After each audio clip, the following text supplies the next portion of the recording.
Okay, at the risk of asking the obvious, do you also see it that way na talaga may nangyaring dribbling dito sa Senado patungkol po dito sa issue ng impeachment trial?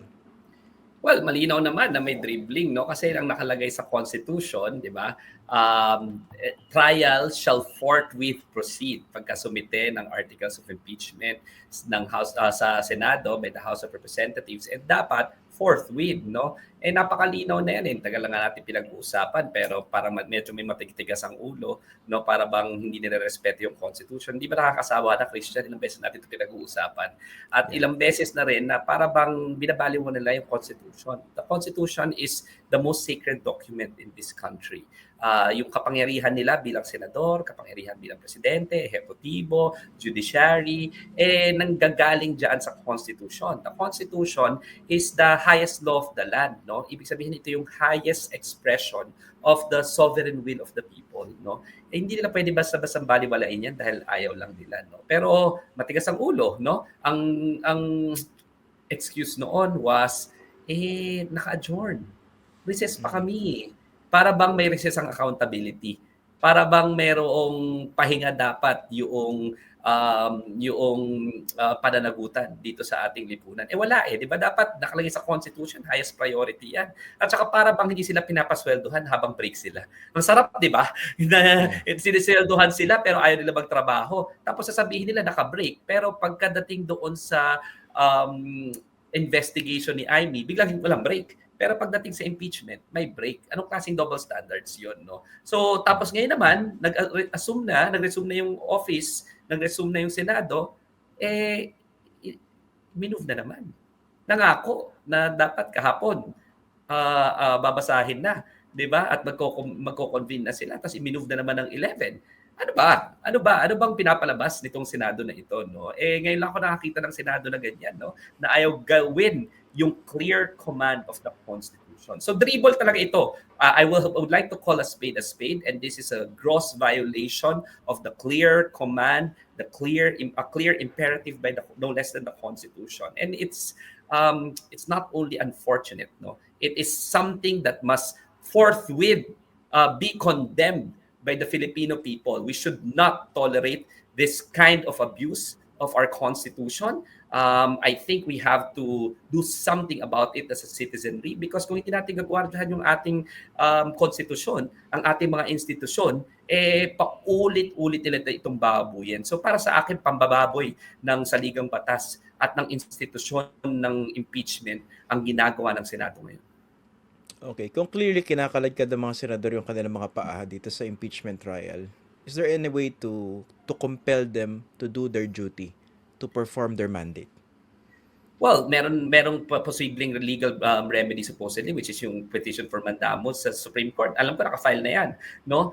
Pero sa atin, 'di ba? Sinasabi nga natin, tatlo 'yan 'di ba? Kung tatlong K lagi ang sinasabi para sa totoong pagbabago at para sa totoong change, totoong mag-guard natin ang ating democracy. Law is limited, no? So, korte, meron na 'yan.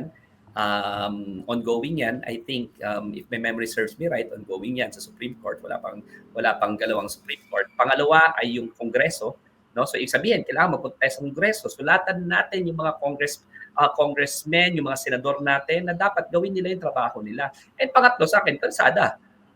I think we have to go to the streets and exercise our constitutionally protected right to free speech to protest against the senators who are not doing their mandate properly, no? Sa akin nga, pasensya na, but si Senate President Cheese Escudero, dati po akong Youth for Cheese, no? Noong nagkakaroon pa siya ng aspirasyon noong 2010.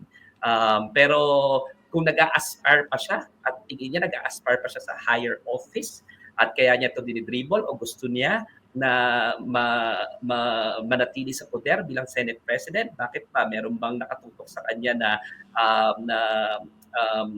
pag-withdraw ng support ng mga Davao Black? Ginagawa niya ba itong ano ba tawag dyan? Incentive, di ba? Ginagawa niya ba itong bargaining chip? Hindi natin alam kung anong motivation niya. Pero sa akin, bago pa yung political motivation mo to maintain your office, bago pa yung political motivation mo for higher office in the future, isipin mo muna yung trabaho mo under the Constitution, yung sinumpaan mo, di ba? You will uphold and defend the Constitution.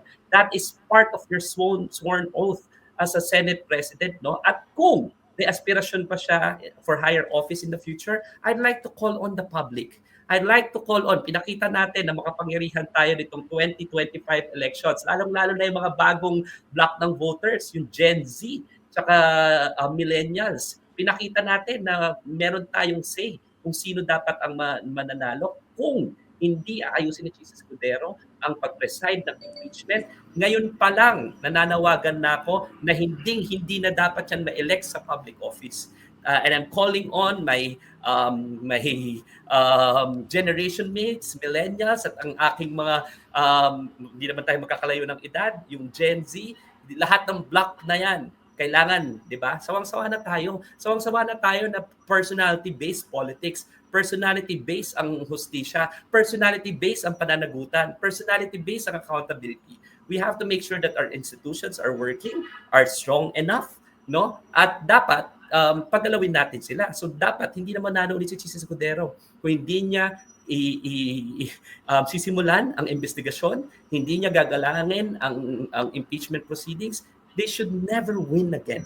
And we will promise, I will campaign heavily against these people who are choosing politics over and above their sworn mandate under the Constitution. Meron silang mandato under the Constitution, di ba? And we will campaign heavily against you. Consider this as a clear threat from an active citizen who will do whatever it takes to salvage this country, and we will start at the soonest possible time. But let this be a fair warning, di ba, to the senators. We will not hesitate to go to the streets and exercise our constitutionally guaranteed freedom of speech to compel you to do your job. Tandaan ninyo, ha, meron na noon pa at nangyari na ito noong 2001, noong kumbaga para bang pinagtatakpan ng Senado ang katotohanan, pinipigilan ang katotohanan doon sa envelope, doon sa second envelope.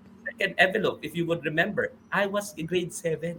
Grade 7 ako nung nangyari yan. Pinapanood ko araw-araw ang impeachment proceedings. Ginugunting pa namin yan sa hard copy paper at ilalagay namin sa common band kasi isasabit namin yan sa aming kasi. No? Kaya ako, yan yung isa sa pinaka-initial political awakening ko nung pinanood impeachment trial. Ano nangyari? Kinalit ninyo ang lipunan. Ayaw niyong respetuhin ang commitment natin para sa katotohanan. Ayaw niyong respetuhin ang institution ng impeachment. We went to the streets and we toppled a sitting president. What more? What more? Diba? And that was, by the way, according to the Supreme Court, diba? A sovereign right of the people. No? In-uphold nila yung ouster ni Erap Estrada. No less than the Supreme Court said, diba, that was a clear right of the people. At in fact, nag-abandon ng office, sabi nila, si Estrada after that. No? So wag na sana nilang galitin yung taong bayan. Galit na eh. 88% of the people said, sabi sa SWS survey, they want accountability. Sinabi rin yan sa WRC survey nung April, kung naniniwala pa kayo sa survey. Pero sa akin, despite the survey, kahit na unpopular yan, gawin mo yung trabaho mo. Magkaroon naman tayo ng prinsipyo sa bansang ito. Hindi lang puro politika at popularidad. So yan sa akin. We will go to the streets. We need to go to the streets. We need to compel our senators. And we will campaign heavily against you. Hindi namin kayo patatawarin. Dapat nagbabago na kayo dahil may bago ng set ng voters. May Gen Z na at may millennials and we are all watching you.